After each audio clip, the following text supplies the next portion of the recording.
some differences between the US and Israel that had emerged at the very start of this war appear now to be deepening and widening to an extent as this messy war proceeds.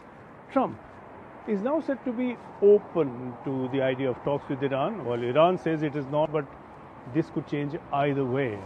Any such move, even if it is being contemplated seriously, could deepen the divide between the US and Israel further.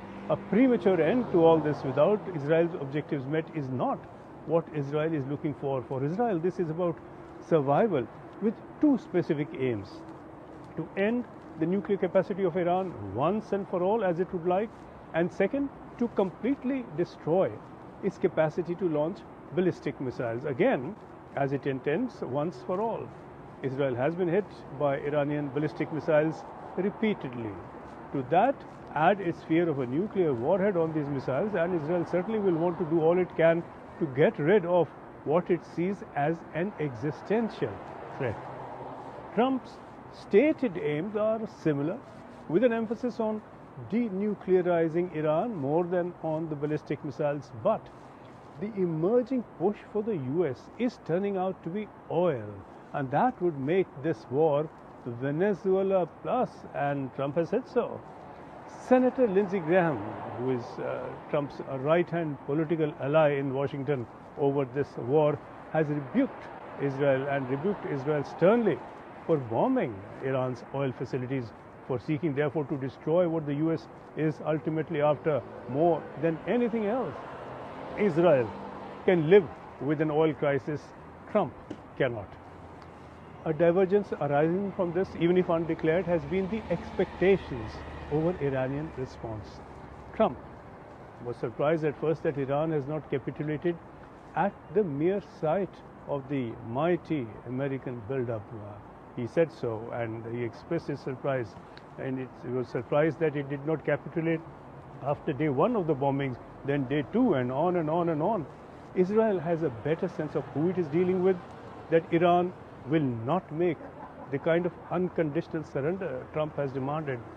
Israel is prepared for the long haul to see this through to the end that it seeks. Trump is not. Trump is politically in no place for this. The war is becoming rapidly more unpopular in the US at a time when the primaries have begun already for the midterm congressional elections due later in the year. The longer this war lasts, the more Trump is likely to lose, with likely no grand trophy to show at the end of it. The majority in the US oppose the war. Israel's offensives in Gaza have reduced support for Israel within the US.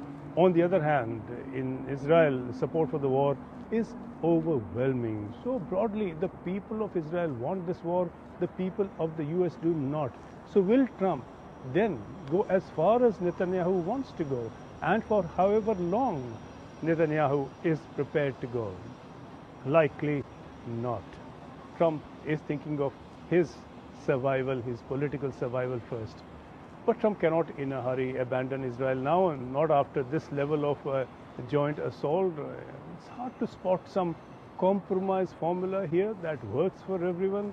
And short of any abandonment, which is not an option for the US, even reduction or signs of reduction of US commitment would be a problem for Israel, which we have to remember is fighting now on three fronts: with Iran, with Hezbollah in Lebanon, and with Hamas in Gaza. Still, US and Israeli primary goals do overlap, needless to say, over destroying Iran's nuclear capacity. But again, that is primarily a threat to Israel and not, in the foreseeable future, a direct threat to the US, as the leaders in Washington have been pointing out again and more loudly.